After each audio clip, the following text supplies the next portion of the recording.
अभी हम लोग थोड़ा एग्जाम के लिए क्वेश्चन मोड में आ गए नहीं। कल हमने सेमीकंडक्टर का थोड़ा सा एक ओवरव्यू दिया था आपको और बताया था कि इसको सेमीकंडक्टर को जनरल इंसाइक्लोपीडिया ऑफ साइंस किताब है। किताब तो आप लोग सब ले ही लिए हैं और उस किताब का उस चैप्टर को पढ़ना है। नहीं पढ़ने के बाद आपने वो क्वेश्चंस कुछ आज सॉल्व करने की कोशिश किए होंगे और कुछ गलती भी हुआ होगा। 10 क्वेश्चन दिए थे। कॉन्फिडेंट आप लोग कितने क्वेश्चन का आंसर में होंगे थे? पहले कॉन्फिडेंट कितना था? 8 में। कोई 8 से ऊपर भी कोई है? गुड, साइंस बैकग्राउंड है आप दोनों का। ठीक है। पता ही आप लोग को कि कैसे करना है क्वेश्चन को। जब क्वेश्चन को आप पढ़ते हैं उस समय आप आंसर खोजने की कोशिश कीजिए और आपको आंसर पता है, खाली खोज रहे हैं नहीं। It takes less than half minute to come to the answer. आधा मिनट से कम में ही आप आंसर पर पहुंच रहे हैं, मतलब आप कॉन्फिडेंट है तो लिखिए कॉन्फिडेंट, फिर टिक लगा लीजिए। अगर आप आंसर खोजने में लगता है कि ये भी सही हो सकता है ये भी सही हो सकता है, दो के बीच में कंफ्यूजन है तो डाउटफुल है तो डी लिखिए, फिर आंसर लगाइए, टिक लगाइए। अगर बहुत ज़्यादा डाउट है कि पता नहीं 3 सही हो सकता है, ये भी होगा ये भी होगा ये भी होगा, तब आपके लिए आर है। अगर नहीं आइडिया क्वेश्चन का तो एक्स है ना, यही है। नॉर्मली देखा जाता है कि जो सी क्वेश्चन है, सी का में करेक्शन जो है करीब करीब 90% तो आदमी सही रहता ही है। जिसको आप कॉन्फिडेंट लगा के टिक लगाते हैं वो 90% होता है। ऐसा हम क्यों करते हैं? क्योंकि जब परीक्षा होता है, वास्तविक परीक्षा, रियल एग्जामिनेशन, उस रियल एग्जामिनेशन में ज़्यादातर बच्चे इसलिए फेल हो जाते हैं, कुछ सिली मिस्टेक किए रहते हैं। यहाँ कुछ लोग एग्ज़ाम लिखे हैं, कुछ लोग बता सकते हैं कि 5% तो सिली मिस्टेक के कारण ही गलती हुआ होगा। कितना? 5%। और 1% पे 10,000 बच्चे होते हैं, 1% पे 10,000 होते हैं जहाँ से सिलेक्शन शुरू होता है। जितने लोग ऊपर होते हैं पीटी में जिनका सिलेक्शन होता है, उतने ही एक क्वेश्चन के गलती पे होते हैं। यहाँ तो 5 क्वेश्चन गलत हो गया सिली मिस्टेक के कारण। ये सीडी आईरेक्स एनालिसिस जो है वो आपको सिली मिस्टेक से बचाएगा। तो ये एक बहुत बड़ा आपके पास एक हथियार है अपने को तैयार करने का कि आप सिली मिस्टेक नहीं करेंगे। क्लियर है ना? तो अभी जैसे आपने 8 टिक लगाए कॉन्फिडेंट होकर, नहीं 8 में 8 सही है। कितने किनके किनके हैं? 8 में 8, वेरी गुड। 2 का आप लोग के। 8 में 7, ठीक है। 8 में 8 होना चाहिए, रादर बेटर है कि 7 में 7 होना चाहिए। समझ गए? क्लियर है? खैर एनी हाउ, हमें अब आपने 10 क्वेश्चन पढ़ा है तो हमें स्वाभाविक है कि अगर आप 8 लेवल या 7 तक कॉन्फिडेंट हैं या 6 तक भी कॉन्फिडेंट है या 5 तक भी कॉन्फिडेंट है, तो आपको इस चैप्टर का एटलीस्ट एन पी समझ में आ गया होगा। क्या सही है? पी क्या है, एन क्या है, हाई एनर्जी क्या है, डायोड क्या है, लाइट इमिटिंग डायोड है क्या है, ये समझ में आ गया। जब इतना समझ में आ गया है तब उसके आगे का जो 2 3 4 पेज है वो भी समझ में आ गया होगा। तो अगर नहीं समझ में आया कोई बात नहीं, आज मॉर्निंग के क्लास का मैंने वीडियो डाल दिया है, उससे भी आपको समझ में आ जाएगा। फिर भी लगे कि नहीं अभी और समझना है हमको, तो ज़रूरत हालांकि नहीं है, लेकिन आपको, क्योंकि आपको कोई मेडिकल का टेस्ट तो दे नहीं रहे हो, यहाँ उतना से काम चल जाएगा। नहीं तो आप 9th क्लास का आईसीएसई का कोई भी यूट्यूब का लेक्चर देख लीजिए सेमीकंडक्टर, उसको पढ़ लीजिएगा तो और समझ में आ जाएगा, है ना। दूसरा टॉपिक जो हम लोग कल डिस्कस कर रहे थे वो था आपका प्री हिस्ट्री और प्रोटो हिस्ट्री। हमने क्वेश्चन भेजा था आप लोग को, आप लोग क्वेश्चन लगाए हैं? कौन कौन लोग लगाए हैं जरा हाथ खड़ा कर दीजिए। बस इतने कम क्यों? आप लोग क्यों नहीं लगाए? बाकी लोग, स्वाति क्यों नहीं लगाया? टाइम नहीं मिला। आपको क्यों नहीं लगा निष्ठा? टाइम नहीं मिला, बैठ जाइए। तुम्हारा निशा, आपका, आप लोगों का? कंसिस्टेंसी पेज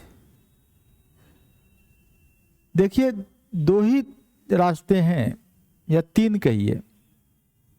आपकी ओर से कंसिस्टेंसी, रेगुलरिटी,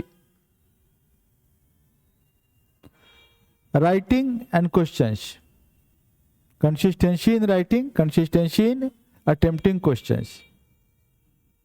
अब मेरी ओर से क्वालिटी ऑफ क्वेश्चंस। क्या है? क्वालिटी ऑफ क्वेश्चन, क्योंकि आपका टीचर कौन है? क्वेश्चंस।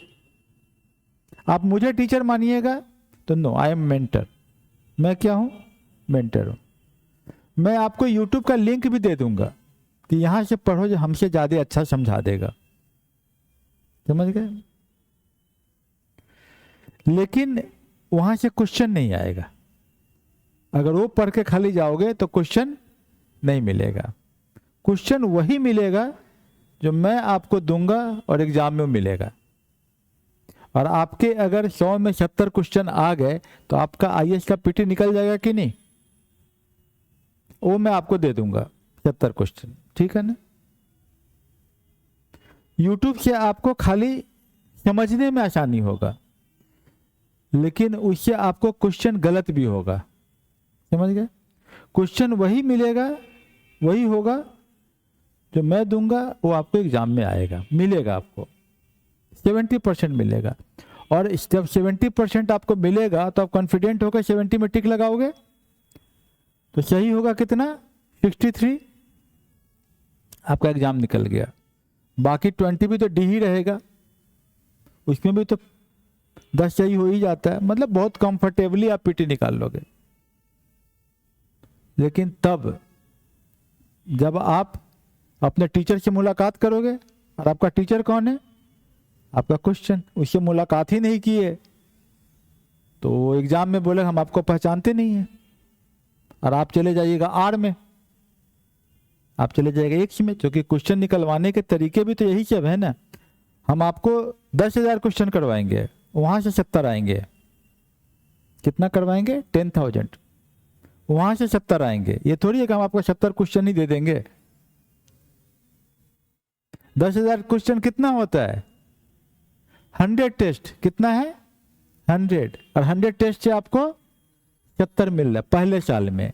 अगर खुदा ना खास्ते पहला साल ना निकाल पाए तो दूसरा साल 10,000 नहीं करना है, दूसरा साल मात्र 7,000 करना, लेकिन नए क्वेश्चन होंगे। क्यों नया क्वेश्चन होगा? किताब तो वही है, तो क्वेश्चन नया कहां से आ गया? कारण है, न्यूज़पेपर क्वेश्चन को बदल देगा। पहले साल में मान लिया कभी GI टैग किसी एक आइटम को मिला है, अगले साल कोई एक और आइटम को मिलेगा। इस बार मान लिया कि कावेरी डिस्प्यूट सामने में पड़ा हुआ, तो अगला बार यमुना सतलज लिंक कनाल हो जाएगा। समझ गए? तो आपको क्वेश्चन का फ्लो बदल जाएगा न्यूज के हिसाब से, क्योंकि मात्र 40% क्वेश्चन ज्यादा से ज्यादा आपके किताब से आएंगे। मैक्सिमम 40% सिलेक्शन होगा, नहीं होगा। और 30% क्वेश्चन न्यूज़पेपर से जुड़ा हुआ किताब से रहेगा, वो तो गलत हो जाएगा आपका। और 30% क्वेश्चन सिर्फ न्यूज़पेपर का रहेगा, वो भी गलत हो जाएगा। तो क्वेश्चन बदल जाएंगे ना। तो हम अगले साल मैक्सिमम आपको 7,000 क्वेश्चन देंगे। इस बार 100 टेस्ट लगवाएंगे, अगले बार अगर एग्जाम लिखना है तो सिर्फ 70 टेस्ट में आपका काम चलेगा। बात समझे? तो आपको ये क्वेश्चन करना होगा, जैसे कि हम जिस प्रोसेस से हम चल रहे हैं, अभी तो हीटिंग कर रहे हैं। अभी क्वेश्चन देना तो, हालांकि ये 10,000 क्वेश्चन में काउंटेड क्वेश्चन है, लेकिन खाली क्या कर रहे हैं हम? प्री हीट करते हैं ना। प्री हीट करते हैं तब ना थोड़ा सा खाना बनता है, तो प्री हीट कर रहे हैं। तो आपने अगर प्री हिस्ट्री और प्रोटो हिस्ट्री, प्रागैतिहासिक काल और आद्य प्रागैतिहासिक काल, इसका क्वेश्चन नहीं किया है तो आपको चैप्टर भी समझने में बहुत दिक्कत होने वाली है। समझ गए? तो ये आपको करना चाहिए था। अभी भी घर जाइए, थोड़ा मेहनत है, लेकिन मेहनत एग्जाम के टाइम में करने से ज़्यादा अच्छा है, मेहनत को बांट के डेली डेली कीजिए, है ना। तो घर जाके ये जो क्वेश्चन दिए गए थे उसको कर लीजिएगा, CDRX करके कीजिएगा। करने के बाद आंसर देखिएगा, आंसर लास्ट पेज पे है, अपनी ईमानदारी से देख लीजिएगा कितना सही हुआ, देख लीजिएगा, फिर किताब फिर दोबारा पढ़िएगा। क्लियर है। ये अभी पहला फेज है, प्री हीटिंग है। रेगुलर क्वेश्चन अभी हमें देना बाकी है, उसी चैप्टर का कुछ और क्वेश्चंस आपको देना मुझे बाकी है, बाद में देंगे, सेक्शन टेस्ट में देंगे। अभी तो चैप्टर टेस्ट चल रहा है, हम कहाँ देंगे उसको, सेक्शन टेस्ट में देंगे, ठीक है ना। आज जो है हम लेते हैं नेक्स्ट चैप्टर को। कौन चैप्टर लेते हैं, वैदिक काल। कौन सा, वैदिक काल। हम आपको चैप्टर नहीं पढ़ा रहे हैं, ठीक है ना। चैप्टर पढ़ाने वाले यूट्यूब पे टीचर बड़े अच्छे अच्छे हैं, जो हिस्ट्री बड़ा बढ़िया पढ़ाते हैं। क्वेश्चन वहां से नहीं आएगा, क्वेश्चन वहां से पकड़ाएगा भी नहीं, पकड़ा गया तो वही 40% के अंदर का ही क्वेश्चन रहेगा। लेकिन आपको मैं तरीका बताता हूं, जिस तरीका से आपको वैदिक काल के क्वेश्चन को आप ज्यादा सही कर पाएंगे।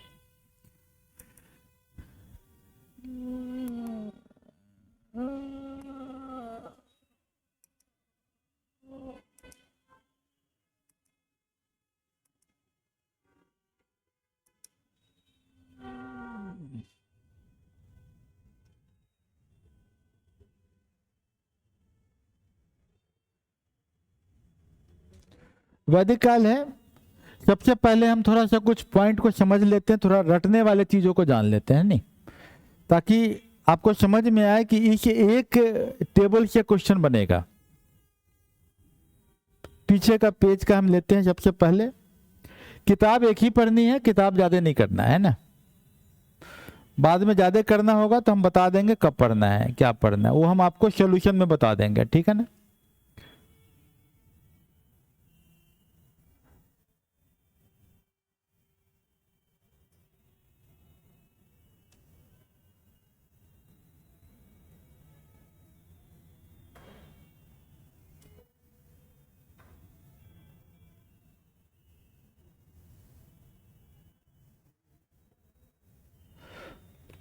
ये बोल रहा है गोत्र, वर्ड क्या है, गोत्र। बोला गोत्र शब्द कहां से आया है, तो यहां लिखा हुआ सामने में अथर्ववेदा। किताब में मिलेगा नहीं, लेकिन यहां पर एक कुछ ऐसे पॉइंट को दे दिया है ताकि समझ में। हम लोग जानते हैं ऋग्वेद, सामवेद, यजुर्वेद, अथर्ववेद। अथर्ववेद के बारे में आप लोग को एनसीईआरटी खाली बताता है कि मैजिक एंड स्पेल्स, बस एक ही लाइन बोल के एनसीईआरटी चुप हो जाता है। क्या बोलता है, जादू टोना, यही बोलता है। अथर्ववेद के बारे में एक लाइन बोल के एनसीईआरटी चुप हो जाता है। लेकिन एग्जाम इससे ऊपर जाता है, नहीं, वो बोलता है कि भाई गोत्र कहाँ से है, गोत्र शब्द कहाँ से है। दो जगह दिख रहा है अथर्ववेद, और एक देखा सभा यानी समिति है, ट्विन डॉटर्स ऑफ प्रजापति। प्रजापति के दो संतानें हैं, एक का नाम है सभा, दूसरा का नाम है समिति। ये कहां पर बात कर रहा है, अथर्ववेद का। मतलब जहां हम अथर्ववेद पढ़ते हैं वहां हमको ये दो चीज भी याद रखनी है, ठीक है ना। क्योंकि खाली मैजिक एंड स्पेल करके आपको मार्केट में क्वेश्चन मिलेगा। मार्केट में कौन सा क्वेश्चन मिलेगा, अथर्ववेद मतलब जादू टोना। लेकिन सिर्फ वही नहीं रहेगा क्वेश्चन, यूपीएससी अपना रास्ता आगे बढ़ा लेगा, है ना। तो आपको क्या देखना है, गोत्र भी है और आपका सभा और समिति ट्विन डॉटर्स है प्रजापति, प्रजापति ब्रह्मा, है ना। क्लियर है, कुछ समझ में है।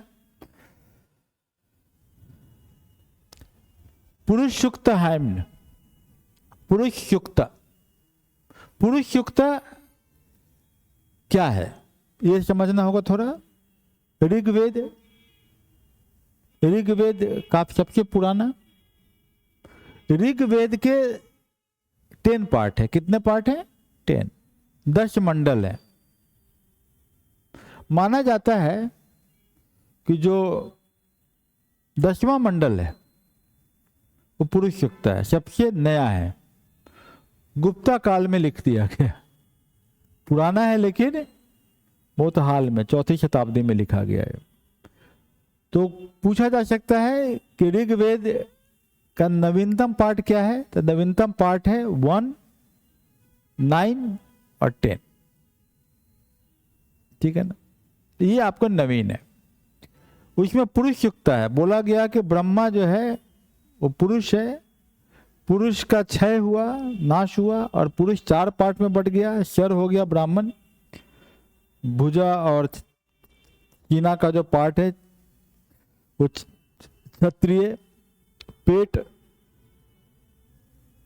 और बीच का जो पार्ट है वो वैश्य, और पैर शूद्र। तो पुरुष युक्ता जो शब्द है, ये पुरुष युक्ता आपका ऋग्वेद के 10th मंडला में, कहां पर है, 10वें मंडल में पुरुष युक्ता।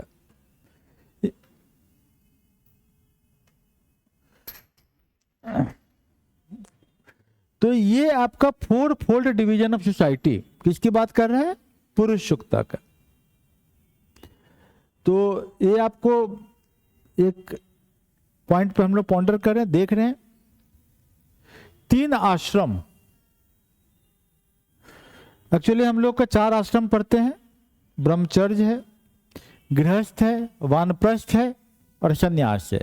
लेकिन शुरू में सन्यास वर्ड नहीं है, शुरू में क्या है, 3 आश्रम है, ब्रह्मचर्य है, गृहस्थ है, वानप्रस्थ है।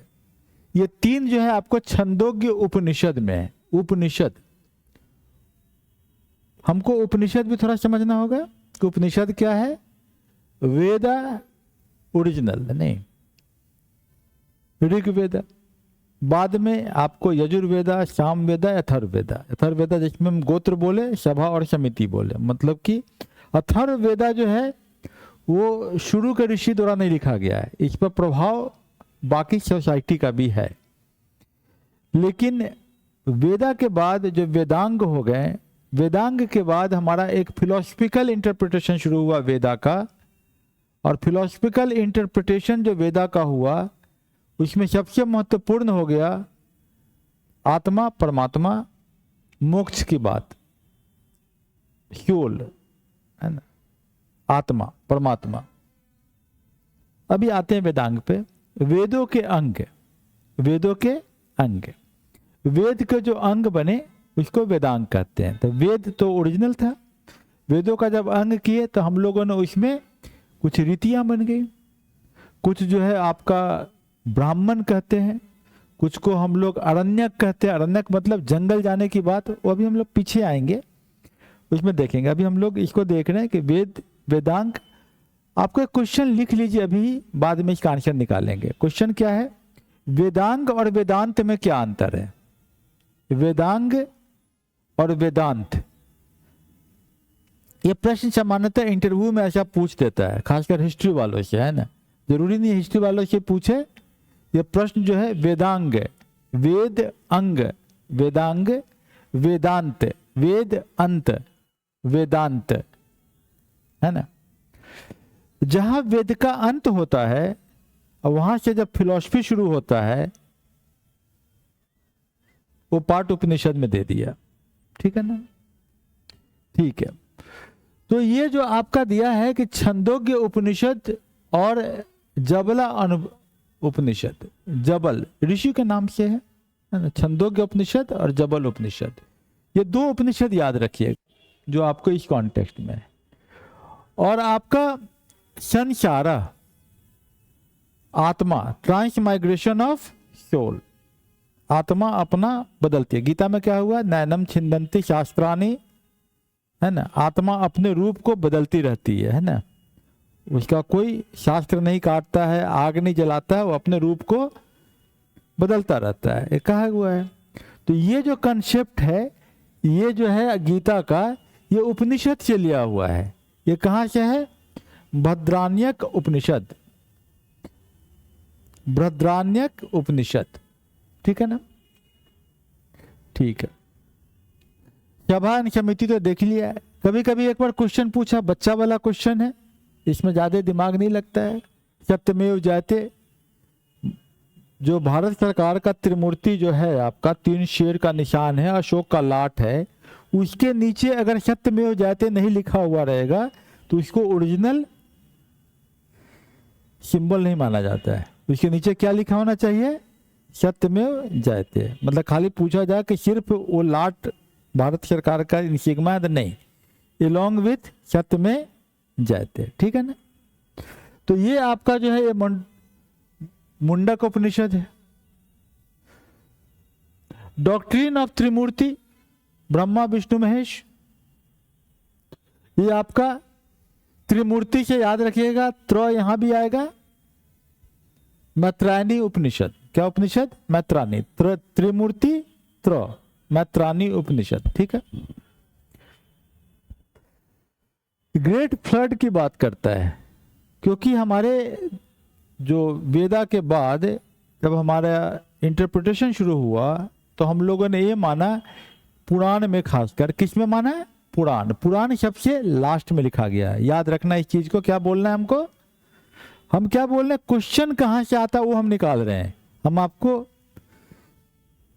वैदिक काल नहीं पढ़ा रहे हैं, हम आपको बता रहे हैं क्वेश्चन कहां से निकलता है, वो इंपॉर्टेंट है। जब आप पढ़ोगे, ये तो बच्चों वाला पढ़ाई है, इसमें तो जैसे पढ़ोगे समझ में आने लगेगा। जो आप क्वेश्चन पूछे खुद ब खुद किताब खुद बता देगा, है ना। लेकिन हम क्वेश्चन बता रहे हैं। क्या हम बता रहे हैं? कि आपका पुराण है, mention of great flood, flood के बारे में बात कहाँ किया गया होगा? कि क्या बोला गया? एक अवतार है विष्णु का। कौन सा अवतार है? जो पृथ्वी को भार को ले लिया और पृथ्वी को बचाया। कौन अवतार? बराह अवतार, क्यूबर का अवतार नहीं। और ये पुराण गुप्ता के पीरियड में एक दशावतार मंदिर में एक स्कल्पचर है। इस स्कल्पचर में पुरुष का शरीर है और सर जो है वो वराह का है, और हाथी के ऊपर में पृथ्वी को उठाते हुए दिखाया गया है। कहां पर दिखाया गया है? कौन सा गुप्ता पीरियड में? कौन मंदिर में? दशावतार मंदिर में। विष्णु के कितने अवतार हैं? 10 अवतार हैं। वो 10 अवतार का जिक्र कहाँ किया गया? पुराण में। पुराण किसने लिखा? गुप्ता का टाइम में लिखा। क्यों लिखा? क्योंकि उनको गुप्ता राजा को भगवान बनाना था। गुप्ता लोग बनिया थे, वैश्य थे, और वो उनको क्षत्रिय लेवल में जाना था। और कौन सा बोला है? पुरुष सूक्ता बोल रहा है कि भाई 10th मंडला जहाँ की बोल रहा है ब्राह्मण क्षत्रिय वैश्य शूद्र। अब उनको वैश्य से उठा के क्षत्रिय डालना है। कौन डालेगा उसको? कौन बनाएगा? पुरोहित, पंडित। तो पंडित जो है, जो राजसूय यज्ञ करते थे, उस समय राजा को वो छत्र धर्म भी धारण कराते, छत्र डाल देते थे कि छत्र होगा, क्षत्रिय होगा, ठीक है ना। तो उन्होंने क्या किया? उसके लिए अवतार की रचना कर दिया है कि भगवान ने अलग अलग अवतार लिया है, और भगवान का अंश किसके पास है? किंग के पास है। और ये जो कंसेप्ट है भगवान राजा का अंश है, ये इससे क्वेश्चन यूपीएससी पूछता है। क्या ये सिर्फ भारत की परिकल्पना है? भगवान राजा का अंश है, ये सिर्फ भारत की परिकल्पना है क्या? कहां कहां का है? चलिए इंटरव्यू का प्रश्न बन सकता है। हर जगह का है। बलबन आता है, बोलता है कि हम ईश्वर की छाया है, अल्लाह की हम छाया है, जिले इलाही। बलबन कहां से इंप्रेस्ड है? टर्की से।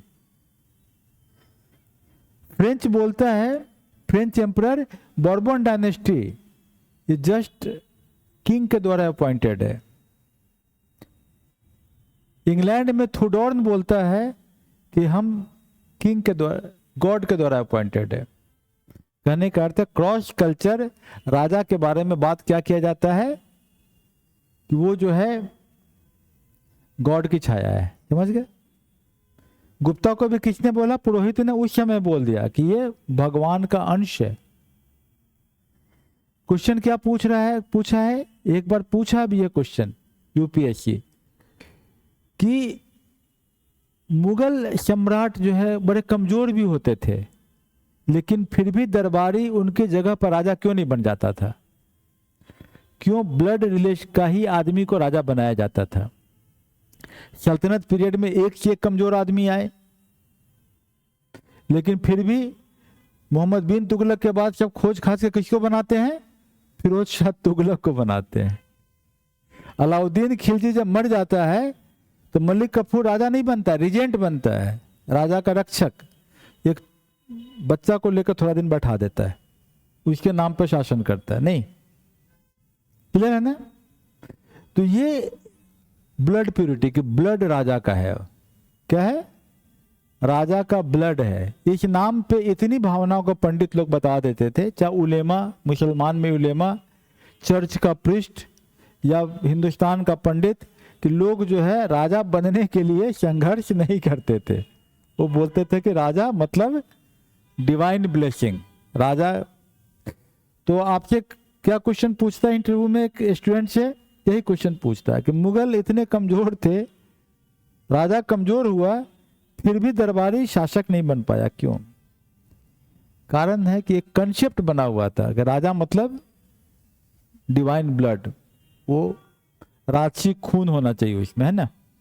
तो हम क्या बात कर रहे हैं यहां पर कि ये डॉक्ट्रिन ऑफ ग्रेट फ्लड की बात कर रहे थे। ये कि बाढ़ आया और वराह अवतार ने फिर से धरती को रिक्रिएट कर लिया, और धरती को रिक्रिएट किया, जितनी बार रिक्रिएट किया उतनी बार कौन आया? आदमी आएगा कि नहीं आएगा? हर बार धरती डूबी और हर बार धरती में क्या आया? मनु आया। तो मनु एक था कि बहुत सारे थे? मनु एक नहीं था, हर समय नया धरती बना, हर समय नया मनु आया। ठीक है? तो मनु की परिकल्पना का क्या कहते हैं? मनवांतर। हर बार में क्रिएशन हुआ, डिमोलिशन हुआ, रिक्रिएशन हुआ, हर बार मनु आए।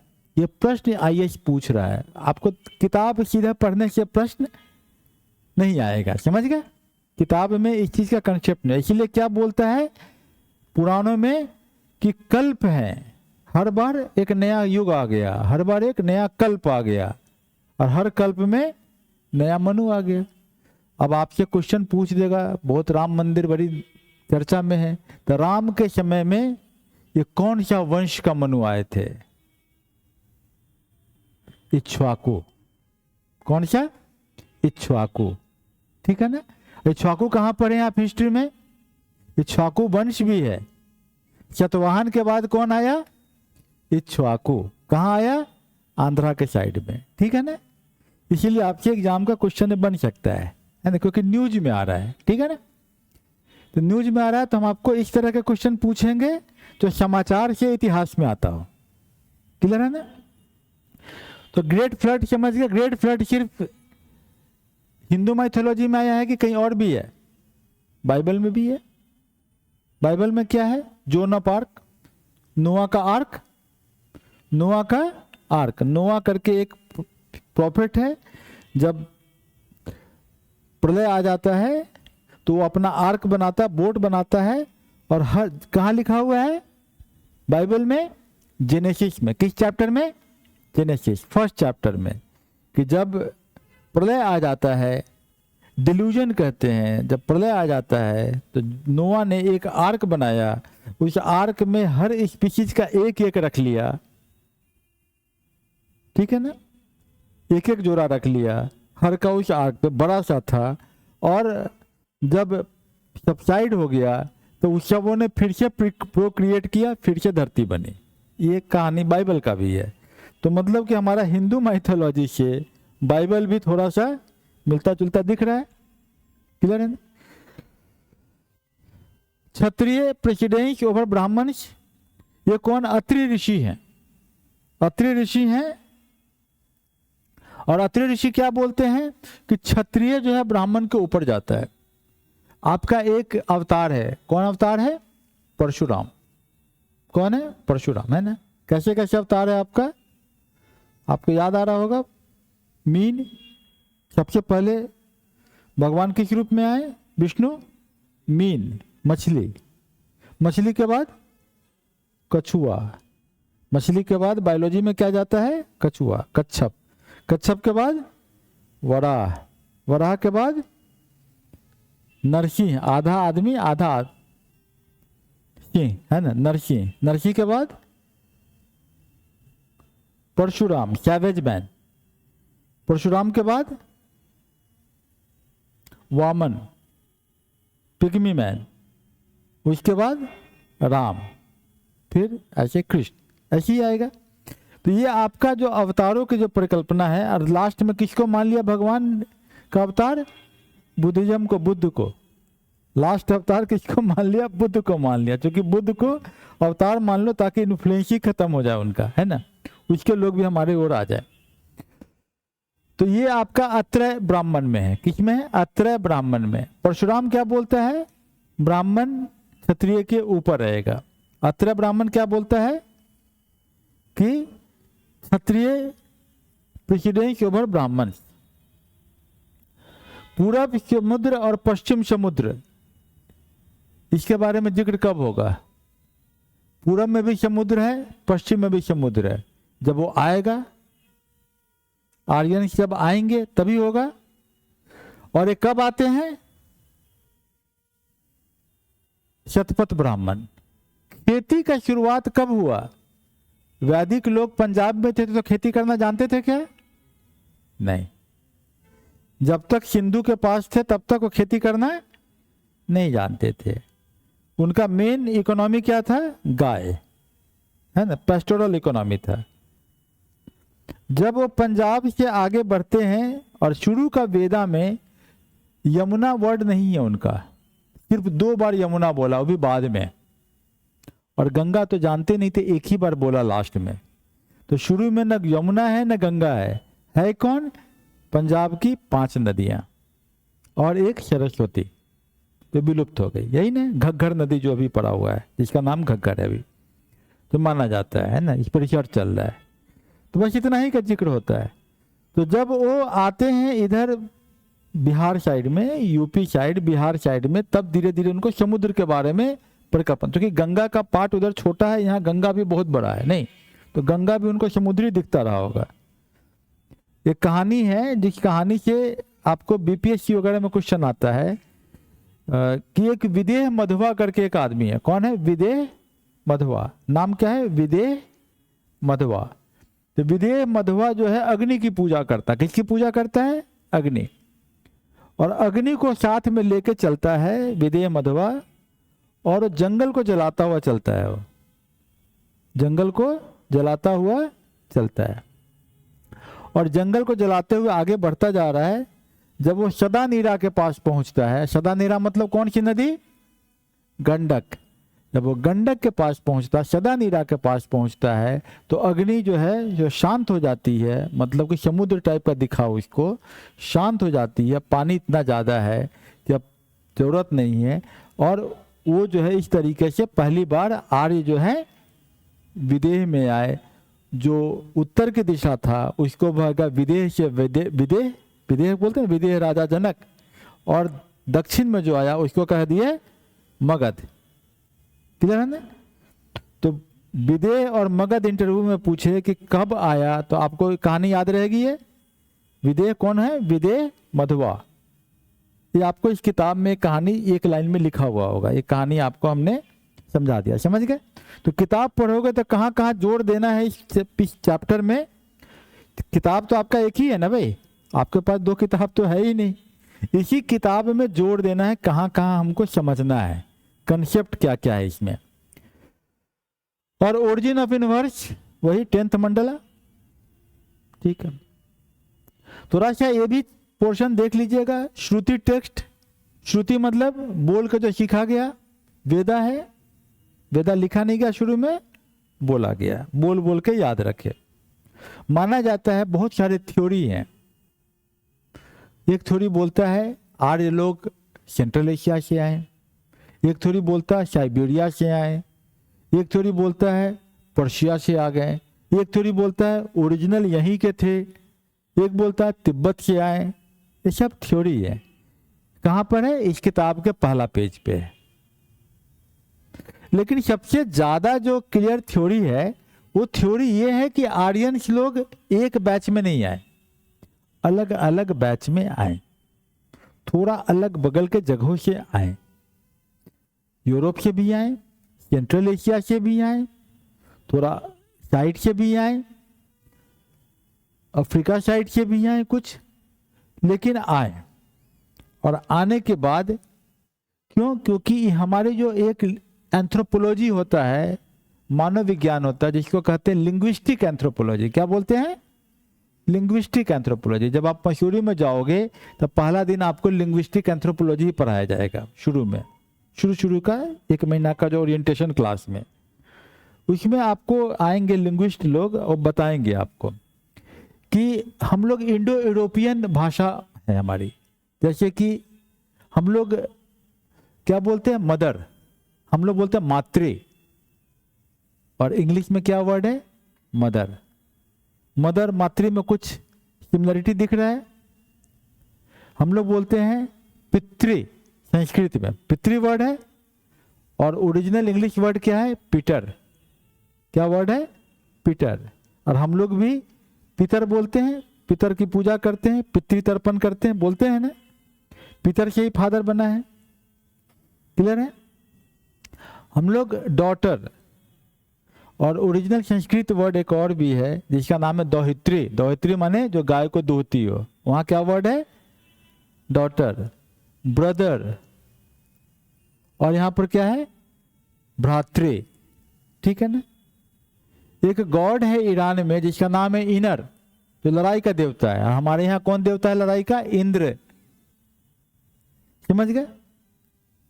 वहां गॉड है जिसका नाम है मित्र, और हमारे यहाँ सूर्य को पहले मित्र कहते थे, मित्र, है ना। ठीक है। ये गॉड है जिसका नाम है वहां पर वायु, यहाँ हम लोग उसको कहते हैं वायु। मतलब कि इससे क्या समझ में आता है कि भाई ओरिजिनल हम जो हमारी भाषा है, जिसको हम लोग संस्कृत से निकला हुआ हिंदी, उससे पहले प्राकृत, ये भाषा किस ग्रुप का है?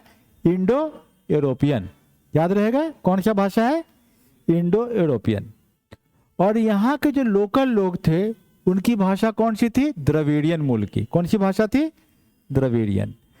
और हमने एक कंसेप्ट बताया होगा हड़प्पा का, अभी पिछला जो टेस्ट हुआ उसमें वो कंसेप्ट समझ में आ जाएगा। बलूचिस्तान कहाँ है भाई? गुजरात, सिंध, बलूचिस्तान। और द्रविड़ियन भाषा कहाँ है? तमिलनाडु, तेलुगु। दोनों में डिफरेंस कितना है? और बलूचिस्तान में एक भाषा बोली जाती है जिस भाषा का नाम है ब्रोई, BROUHI, BROUHI। अब ब्रोई भाषा जो है वो आपका द्रविड़ियन मूल के, कुछ शब्द वहां भी है यहाँ भी है, दोनों में शब्द, दोनों में द्रविड़ियन मूल के। मतलब कि इंडस वैली सिविलाइजेशन के जो ओरिजिनल लोग थे, और हम लोगों ने क्या कल पढ़ा था? इंडस वैली सिविलाइजेशन का हिस्ट्री और पीछे जाता है। नहीं, इंडस वैली सिविलाइजेशन का हिस्ट्री और पीछे चला जाता है, काफी पीछे चला जाता है। किससे पता लगा? राखनगिरी से। नहीं, यही पढ़े थे हम। तो यहाँ पर भी हम लोग देखते हैं कि भाषा जो है यही बात कर रहा है। श्रुति, टेस्ट, स्मृति, रिमेम्बर्ड इंक्लूड्स पुराना, एपिक्स, रामायण, महाभारत, वेदांगा, नीति शास्त्र, धर्मशास्त्र। कली एज जो है जो आपका लॉर्ड कृष्णा जब मरे हैं तो कलयुग आया। लॉर्ड कृष्णा के मरने के 20 साल के बाद कलयुग आया है। कृष्णा कहाँ मरे भाई? कौन सी जगह पे मरे? यूपी में मरे कि गुजरात में मरे? गुजरात में मरे, है ना। गुजरात में मरे, द्वारका। रामायण है मेनी वर्षन, रामायण में बहुत सारे वर्षन है, एक वर्षन रामायण नहीं है।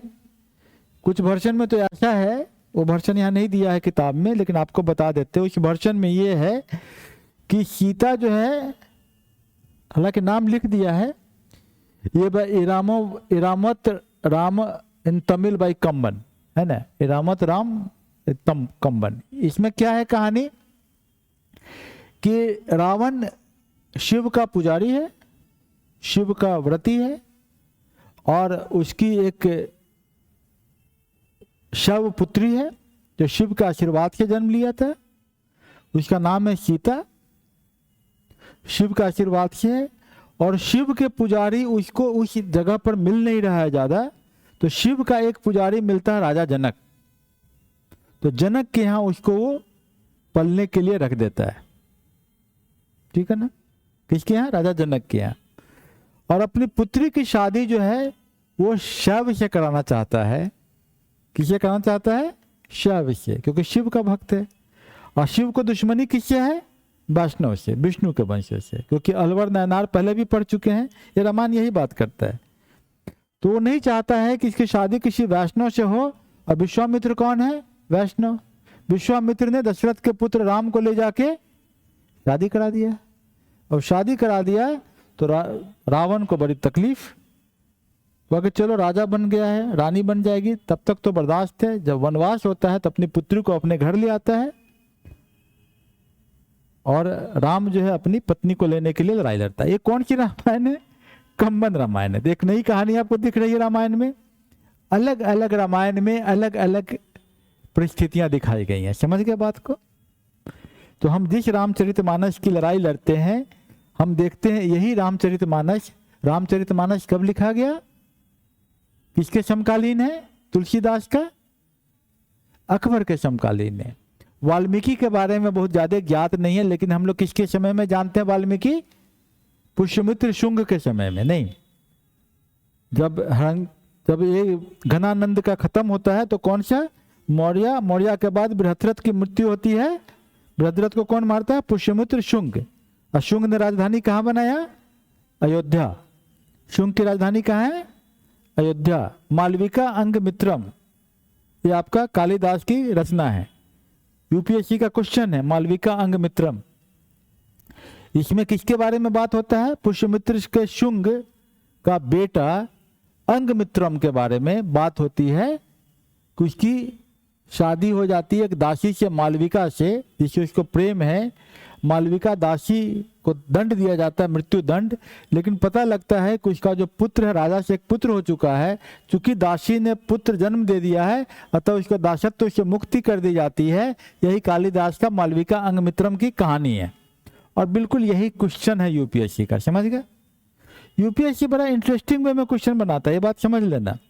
हिस्ट्री हमको पढ़ना बहुत जरूरी है, वो तो किताब से पढ़ लेते हैं, लेकिन क्वेश्चन कहाँ से आता है ये समझने के लिए हमको बेसिक कंसेप्ट पे जाना पड़ता है ना। समझ में आया? अब आप किताब पढ़ोगे तो समझ में थोड़ा ज्यादा आएगा। क्लियर है?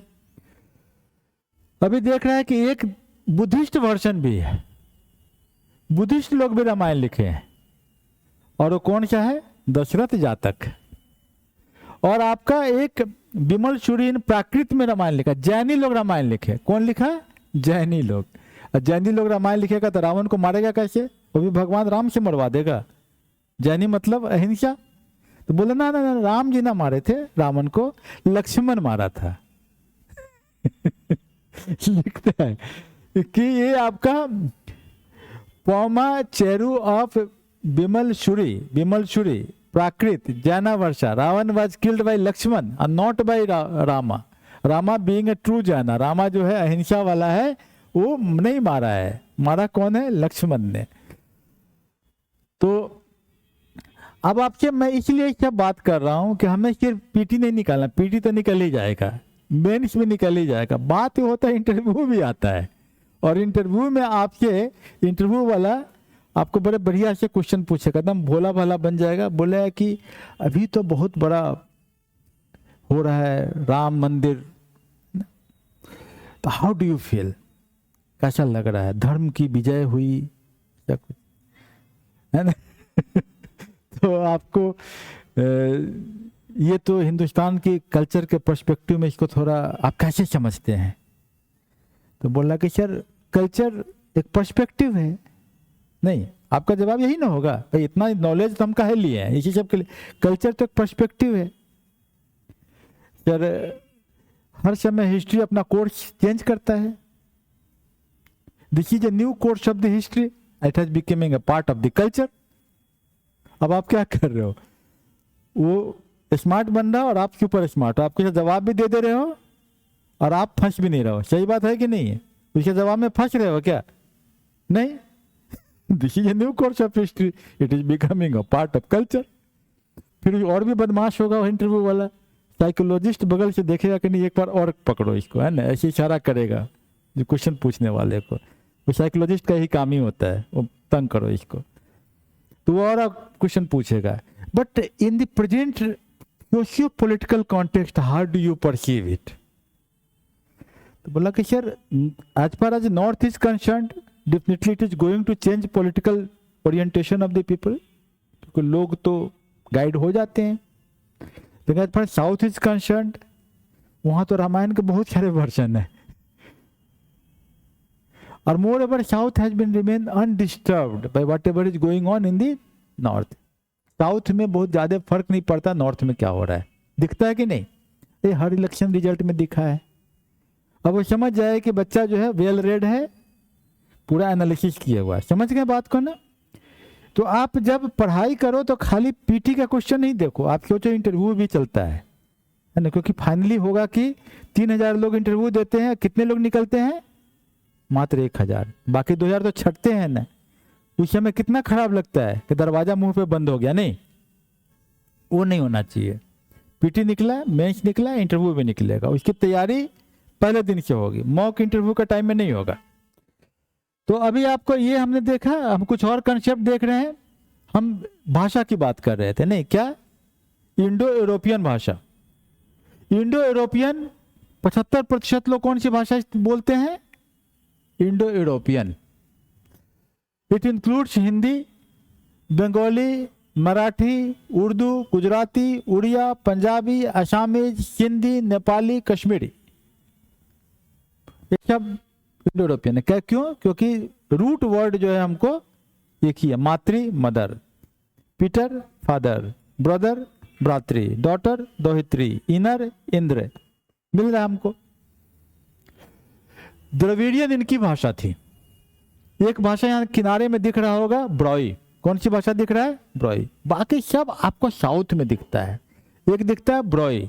अब ऐसा नहीं है, लगता है इंडस वैली सिविलाइजेशन के लोग जो है भाग के कहां आए थे, आपके बिहार में आए थे कि नहीं आए थे,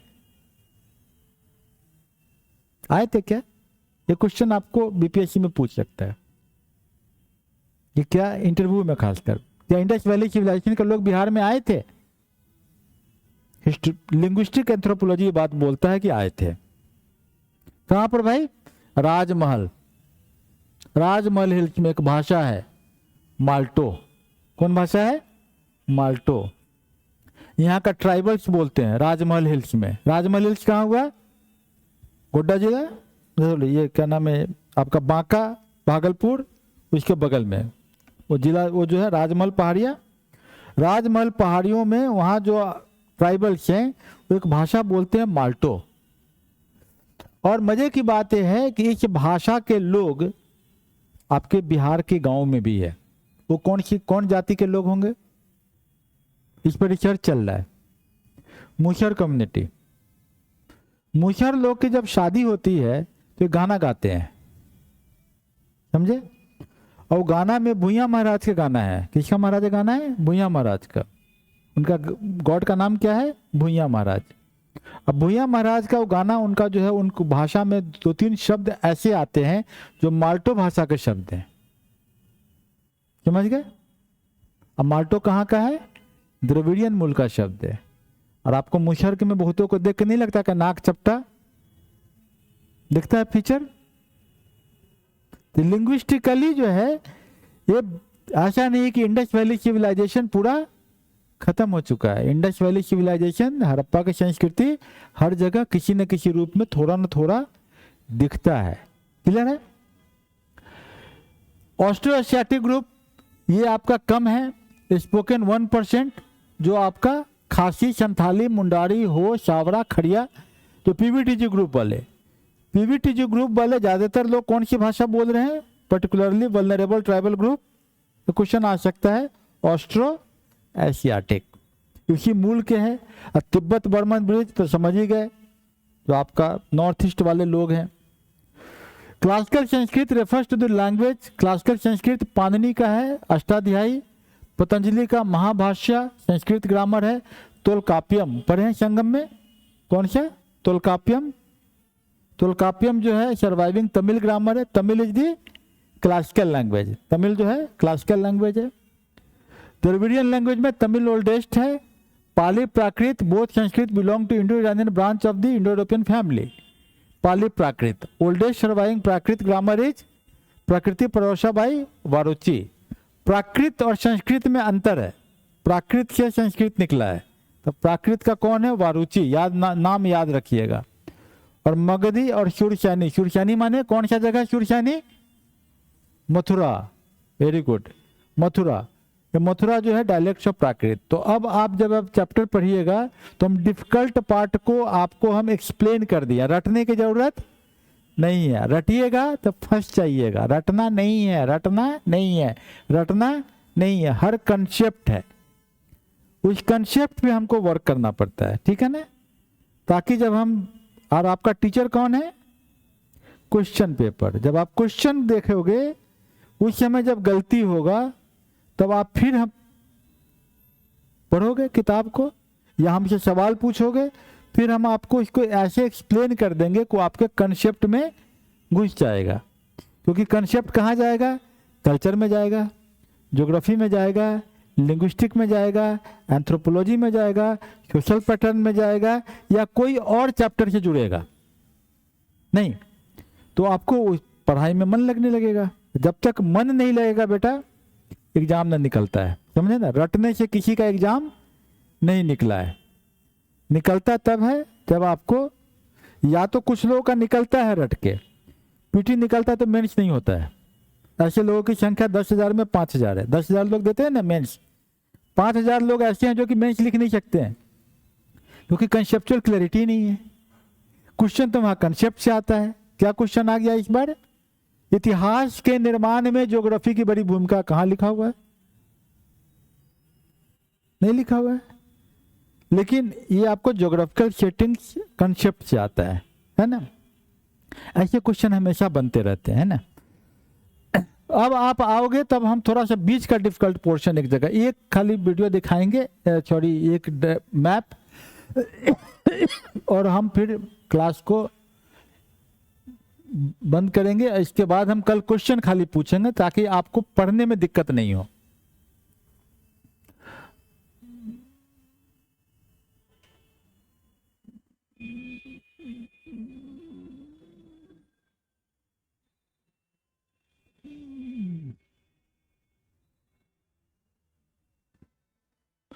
ये मैप बना लेना, ठीक है? जब जाइएगा किताब में, आपकी किताब है, इसमें से मैप बनेगा।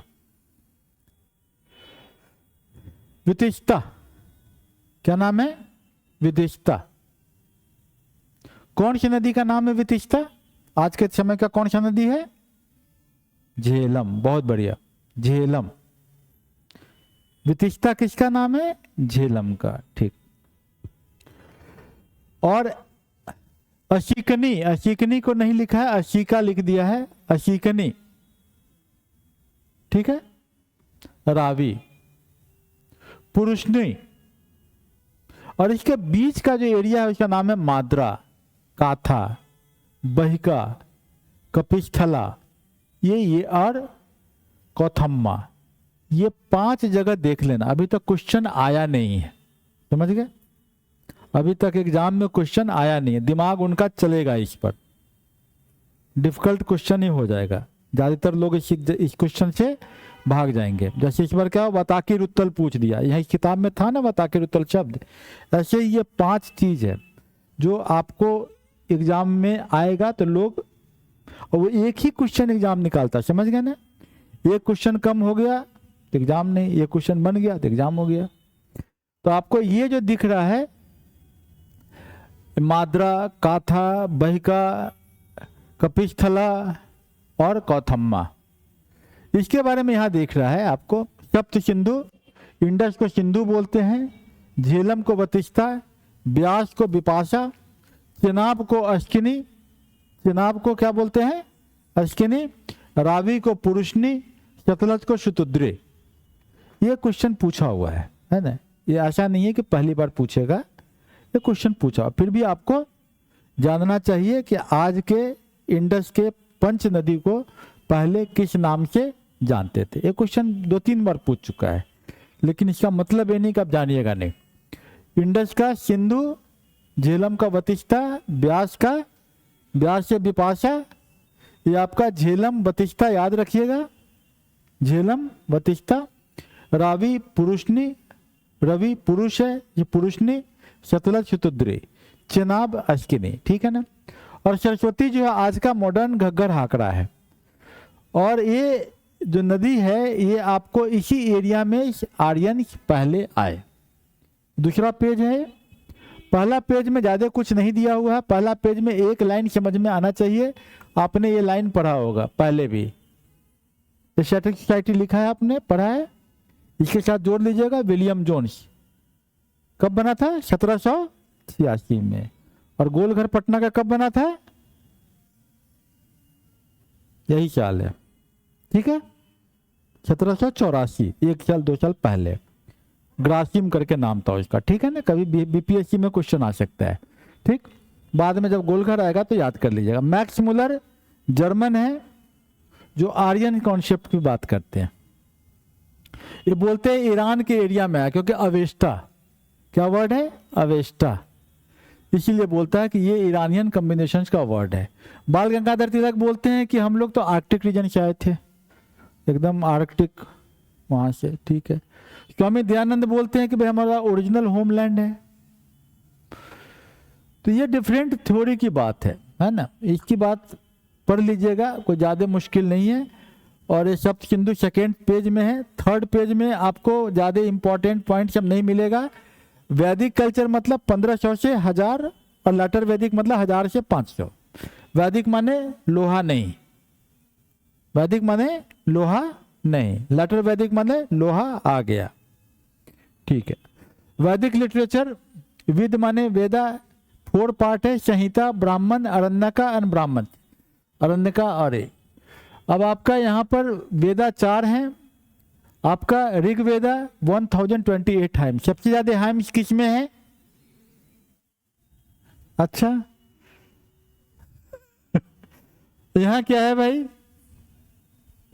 1801 मेलोडीज है, ठीक है ना, ठीक है। हाइम्स और मेलोडीज में अंतर होता है, उसी को जब लय में लाया गया तो मेलोडीज बन गया, ठीक है। ठीक ही बोले हो, हम ऐसा नहीं हाइम्स वर्ड बोला था, ठीक है, मेलोडीज, ठीक है।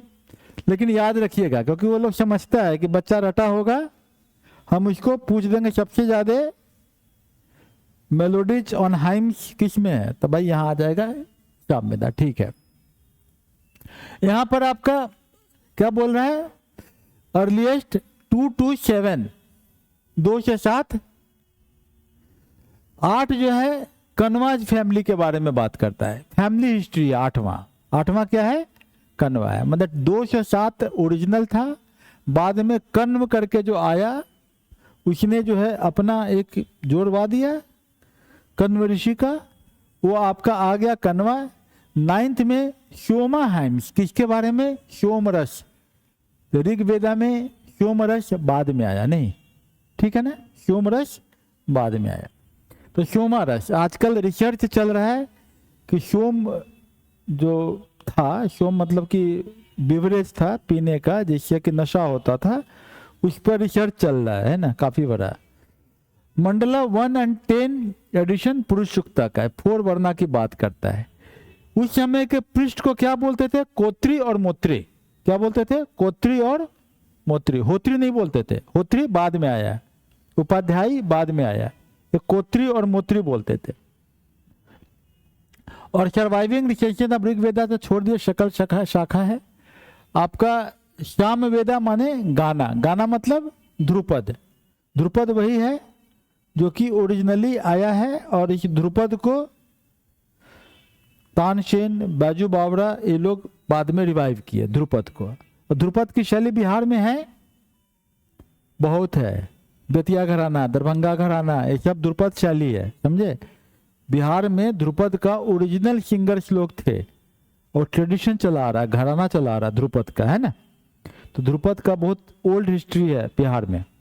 जब बिहार का कल्चर देखेंगे तो उस समय याद रखना कि सामवेदा का जो ध्रुपद है वो बिहार में भी ट्रेडिशन था पुराना। यजुर्वेदा, शुक्ल वेदा, कृष्ण वेदा, ठीक है, इसमें धनुर्वेदा आ जाएगा। थर्ड वेदा क्या बोले थे? थर्ड वेदा में एनसीईआरटी में खाली 2 लाइन में खत्म करता है, मैजिक स्पेल्स एंड चार्म्स। लेकिन थोड़ा सा ध्यान और दीजिएगा, गोपथ ब्राह्मण, क्या वर्ड है? गोपथ ब्राह्मण। गोपथ ब्राह्मण जब होगा तब ये बात करेगा कि भाई कैसे गोत्र बना, क्या बना, गोत्र बना। गोपद ब्राह्मण में क्या बात है कि प्रजापति की 2 संतानें थी, सभा और समिति, ठीक है ना, ये बाद में हम लोग पढ़े हैं। दूसरा पेज खत्म हो गया। शतपथ ब्राह्मण का मतलब क्या है, खेती बाड़ी। समुद्र के बारे में बात कौन करता है, शतपथ ब्राह्मण, ठीक है ना। खेती बाड़ी, हल के बारे में बात कौन करेगा, शतपथ ब्राह्मण। खेती करने के ढंग के बारे में कौन बात करेगा, शतपथ ब्राह्मण। सबसे बड़ा शतपथ ब्राह्मण को मानने वाले कौन थे, राजा जनक, क्योंकि हल चलाया तब ना सीता मिली। और सीता माने हल का लाइन, हल के लाइन को मिथिला में आज भी क्या बोलते हैं, शीत। क्या बोलते हैं, जब धान काटते हैं तो बोलते हैं शीत पर रख दो, मतलब कि लाइन से रख दो। जब हल चलता है, जब फरोज बनता है, उसको बोलते हैं शीत, है ना, शीत में पानी डाल दो बोलते हैं उसमें। तो जो बीच का लाइन होता है उसको क्या बोलते हैं मिथिला में, शीत। शीत से वर्ड जो बना उसको कहें सीता, ठीक। तो शतपथ ब्राह्मण, शत शीत, समझ गए, शतपथ ब्राह्मण ये मतलब खेती बाड़ी। अरण्य का मतलब फॉरेस्ट पाथ। उपनिषद जो है ना, टू सिट नियर समवन, नजदीक बैठो। उप नजदीक, निषद माने बैठो, नजदीक बैठो, ठीक है। आत्मन ब्राह्मण, मुंडकोपनिषद तो बता दिया। अनुलोम प्रतिलोम हम बता दिए। प्रतिलोम मैरिज, प्रतिलोम मैरिज मतलब पुरुष चाहे तो नीचे के कुल से शादी कर सकता है, लड़की जो है नीचे के कुल में शादी नहीं कर सकती है, ये नियम था। अनुलोम माने पुरुष नीचे जा सकता है, लड़की नीचे नहीं जा सकती है, प्रतिलोम, ठीक है ना। और आपका Vedanta, end of Vedas, final aim of the Veda, यहां से उपनिषद शुरू होगा। वेदांगा माने लिम्ब ऑफ द वेदा, क्या बोलेंगे, वेदांगा मतलब लिम्ब ऑफ द वेदा, वेद के अंग। वेद के अंग क्या है ये याद रख लीजिएगा। तो अगर आपको शिक्षा, कल्पा, ज्योतिषा, व्याकरण, निरुक्ता, छंदा, इसको कहते हैं वेद के अंग, ठीक है ना। शिक्षा, फोनेटिक्स, लिंग्विस्टिक की हम बात किए ना, उच्चारण कैसे करना है, उच्चारण कहाँ सिखाया हमको, साम वेदा में। मेलोडीज नहीं, वेद के अंग उच्चारण सिखा दिया ना, कि कैसे आप वेद के ऋचाओं को पाठ करेंगे। कौन करेगा, कोत्री करेगा, कोत्री या मोत्री वो करेगा। और वो क्या करेगा, फोनेटिक्स से करेगा। ये क्या है, कल्पा, कल्पा मतलब रिचुअल्स। सबसे पुराना अलजेब्रा, ज्योमेट्री, ज्योतिष शास्त्र वर्ल्ड में सबसे पहले किसने किया, इंडिया ने। क्यों, क्योंकि हमारे यहाँ यज्ञ करने के लिए जो ऋचा बनता था उसके कोण ऊन डिसाइड करने पड़ते थे। जब हम एंगल डिसाइड करते थे तो कहाँ पर है, यजुर्वेदा में, रिचुअलिस्टिक साइंस। अब आपका क्वेश्चन मिल रहा है स्वाति, वेदांगा समझ गए, वेद से निकला है, कहाँ, साम वेदा। शिक्षा, फोनेटिक्स, कल्पा, रिचुअलिस्टिक, ज्योतिषा, याद आया, समझ में आया। किसने यज्ञ की वेदी पर काम किया था सबसे ज्यादा, याज्ञवल्क्य, गार्गी, राजा जनक, भद्रायन, बोधायन, ये सब काम किए थे ना एंशिएंट इंडिया में, वो सब इसमें आ जाएंगे। व्याकरण, क्यों भाई, क्योंकि आपको उच्चारण करना है, सामवेदा। निरुक्ता, शब्द का विन्यास, टाइमोलॉजी। छंदा, मैट्रिक्स, कैसे कैसे पढ़ेंगे, गाना कैसे गाएंगे, सामवेदा। दिख रहा है ना आपको, वेद के अंग है कि नहीं है, याद रहेगा। क्यों अंग माना जाता है, रटना नहीं है, समझना है। क्योंकि रटोगे एग्जाम में लिखा तो जाएगा कहीं धोखा से, लेकिन इंटरव्यू में पकड़ लेगा वो।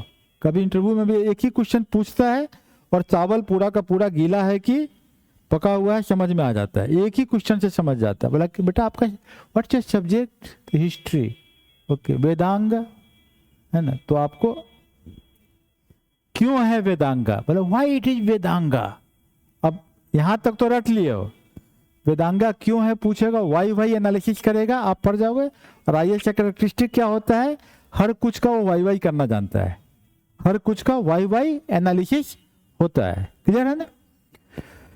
तो आपका ये कल्प सूत्रा का डिवाइड किया। चलिए गृह सूत्रा, गृह सूत्रा मतलब कि वो कैसे आप यज्ञ करोगे। धर्म सूत्रा बात करें। पुराना, पुराना में हम लोग क्या बात किए हैं, पहला क्रिएशन ऑफ द वर्ल्ड। पुराण में क्या करते हैं, धरती को पैदा किए, धरती को डिस्ट्रॉय किए, फिर क्या किया, रिक्रिएशन किया, रिक्रिएशन करने के बाद नया आदमी आया तो क्या कहेंगे, मनवंतराज। और जब नया आदमी आएगा तो उसका वंश होगा तो उसको कहेंगे वंशा। बात समझ गए। पुराण के क्या इंपॉर्टेंट पार्ट है, क्रिएशन, रिक्रिएशन, मनवंतरा, मनु आया पहला आदमी और उसका वंश आया। कंसेप्ट पढ़ोगे याद हो जाएगा, क्योंकि किताब आपका एक ही है, बार बार पढ़ोगे दिमाग में घुस जाएगा। नहीं तो ये वीडियो तो रहेगा ही आपके साथ, ये वीडियो फिर सुन लेना तो आपका पूरा याद रह जाएगा कि हाँ भाई ये कंसेप्ट हमने समझा था। चलिए आपका जो है ये सब छोड़ दो, वंश चरित्र वगैरह मारियो गोली। धर्मशास्त्रा, धर्मशास्त्रा का मतलब क्या है, किसका धर्मशास्त्र लिखे हो तुम लोग, मिताक्षर दया भाग पढ़े हो, याज्ञवल्क्य, ठीक है ना, मनु याज्ञवल्क्य पढ़े हो ना, ठीक है, बहुत बढ़िया। तो ये सब आपको इंपॉर्टेंट है। धर्मशास्त्र में 4 पुरुषार्थ होते हैं। क्या होते हैं, क्यों करते हैं भाई, नियम क्यों बना है, हर आदमी की 4 इच्छा होती है। क्या इच्छा होती है, धर्म, अर्थ, काम, मोक्ष। धर्म जो धारण करता हो समाज को, अर्थ पैसा कैसे कमाया जाए, काम सेक्स, मोक्ष परमात्मा, है ना, ये 4 के साथ खुशी बटी हुई है ना। तो ये आपका पुरुषार्थ है, धर्म अर्थ काम मोक्ष, ये सब बात करता है, ये सब बात की बात है ना, ये सब समझ में आ जाएगा। फिर आपका 4 आश्रम है जो हम लोगों ने वहां देखा था, है ना, 4 आश्रम, ठीक है। रामायण महाभारत कौन पुराना होगा भाई, ज्यादा पुराना कौन होगा, महाभारत होगा, है। धर्म वाले लोग रामायण को बोलते हैं, वैसे महाभारत, क्योंकि सब पंजाब के अगल बगल की कहानी है। रामायण में अयोध्या की कहानी है, नहीं इधर की कहानी है, तो पहले उधर से आएगा तब नहीं इधर। लेकिन दोनों में दोनों मिलता, मतलब दोनों अलग अलग काल में जुड़ गया है। तो कहने का अर्थ है लिखने वाला अगल बगल का आदमी है, नहीं कोई 4वीं शताब्दी में लिख रहा है, कोई 5वीं शताब्दी में लिख रहा है, तो इधर उधर ये कैरेक्टर उसमें, वो कैरेक्टर इसमें आ गया है। महाभारत में राम का जिक्र है और रामायण में कुरु का जिक्र है, पुरु का जिक्र है। मतलब कि कैरेक्टर जो लिखने वाला है वो दोनों के साथ थोड़ा बहुत जोड़ जाड़ लेता है ना। तो ओरिजिनल कहानी जो है सुदास का युद्ध वो महाभारत है, उसमें राम नहीं होंगे, क्लियर है। ओरिजिनल कहानी जो होगा उसमें महाभारत हो सकता हो, क्योंकि महाभारत पूर्वकालीन है, ठीक है ना। पॉलिटिकल लाइफ ऑफ ऋग्वेदा, ये तो समझ। रानी को क्या बोलते हैं, रानी को महिषी, वैदिक काल में रानी को क्या बोलते हैं, महिषी। और भाषा को क्या बोलते हैं, भाषा को महिष, क्या बोलते हैं, महिष। रानी को क्या बोलते हैं, महिषी। कुछ कहानी समझ में कुछ आ रहा है, भाषा को महिष, रानी को महिषी। क्या कहानी होगा भाई, इंटरेस्टिंग कहानी कुछ है इसमें। महिषासुर मतलब महिषासुर नहीं बोलते हैं ना, रानी को महिषी। इसमें कुछ इंटरप्रिटेशन बनता है कि नहीं बनता है, क्या इंटरप्रिटेशन है बता दो, ताली बजा देंगे।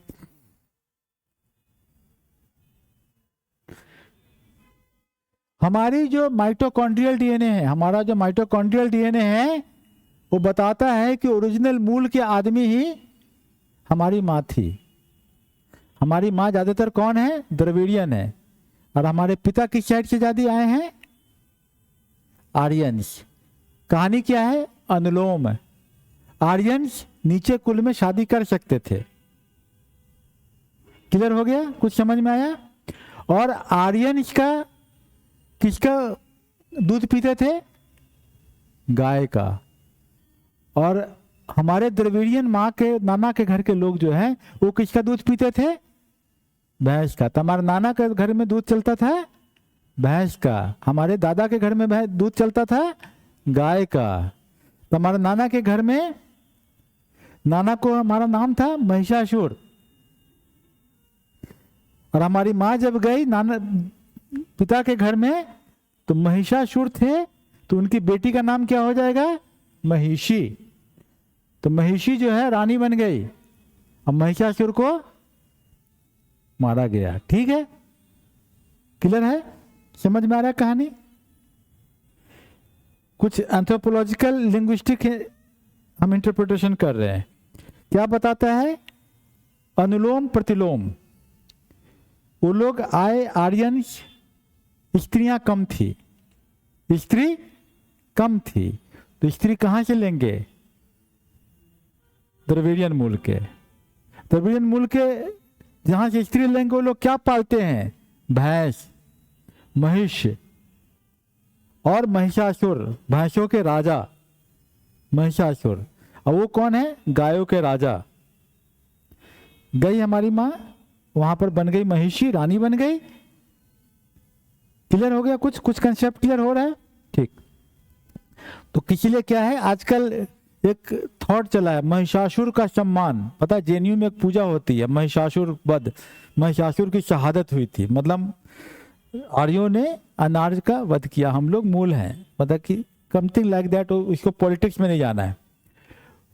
उस टाइम में क्या होता था? सभा, समिति, विधाता, गण, ये 4 तरह के मीटिंग होते थे। सभा समिति में महिला जाती थी, विधाता में तो जाती ही जाती थी, और ये आपके डिफरेंट ग्रुप हो जाते हैं। ये छोड़िए, सब समझ लीजिएगा, कोई बहुत बड़ा इंपॉर्टेंट पॉइंट नहीं है।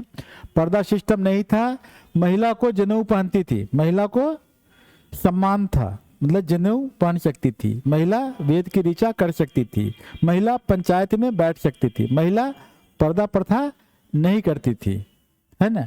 महिला का बाल विवाह नहीं था, सती नहीं थी, महिला को पढ़ने का अधिकार था। गार्गी थी ना, गार्गी, पढ़ने का अधिकार। तो वैदिक काल में महिलाओं की स्थिति अच्छी थी, ये कंसेप्ट रखिएगा दिमाग में, ठीक है। सब कुछ गाय पे है, गाय पैसा था, इसको कहते थे।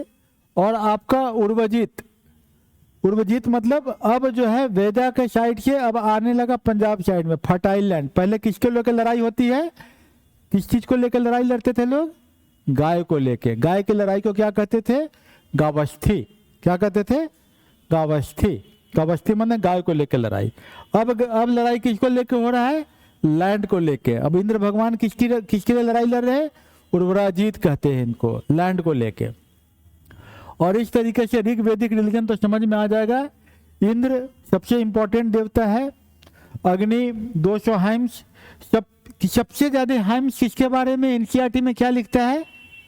सबसे ज्यादा बार हाइम्स जो है, ऋचा जो लिखा गया, किसके बारे में लिखा गया है?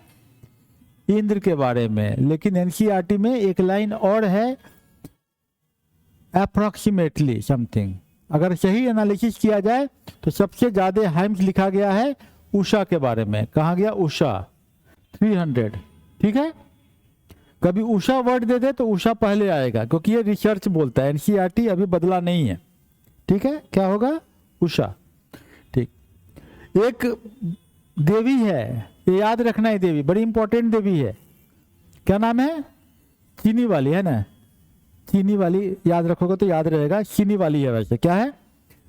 चीनी वाली, है ना।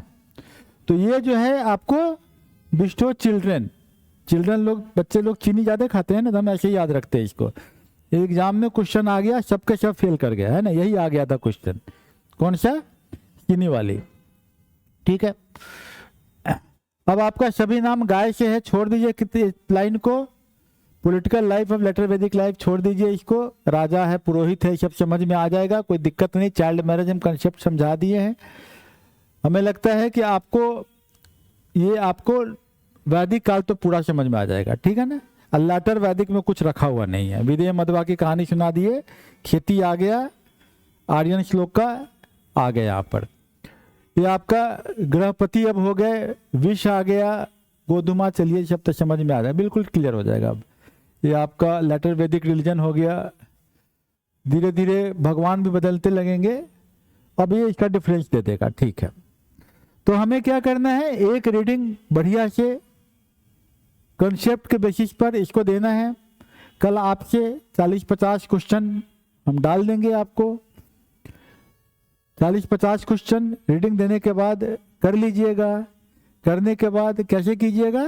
CDRX, कॉन्फिडेंट होकर टिक लगाइए, डाउटफुल होकर टिक लगाइए, रैंडम में टिक लगाइए, एक्स में लगाइए, फिर आंसर मिला लीजिएगा, फिर पढ़ लीजिएगा। दोबारा पढ़ना होगा, बिकॉज अब कौन पढ़ा रहा है आपको?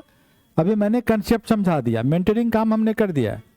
आपका काम क्या है, उसको क्वेश्चन करना, पढ़ने के बाद फिर who will be your teacher, question will be your teacher, है ना। क्योंकि वो क्वेश्चन से ही आपको फिर किताब समझने में ज़्यादा फायदा होगा। नहीं तो मैं कितना भी घोल के पिला दूंगा, हमसे ज़्यादा अच्छा पढ़ाने वाले आपको यूट्यूब में मिल जाएंगे, लेकिन क्वेश्चन नहीं पकड़वा पाएंगे, ठीक है ना। क्वेश्चन हम देंगे, फिर आप किताब पढ़िएगा, फिर आप कीजिएगा, फिर कल हम फिर डिस्कशन करेंगे और एक कंसेप्ट आपका क्लियर हो जाएगा, ठीक है ना। तो वैदिक और लेटर वैदिक हम लोग कंसेप्चुअल बेसिस पर हम समझ लिए हैं। अब फैक्चुअल बेसिस पर क्वेश्चन से समझ में आएगा, फिर दिक्कत होगी फिर पूछिएगा, फिर हम लोग कर लेंगे कल, ठीक है। बोलिए।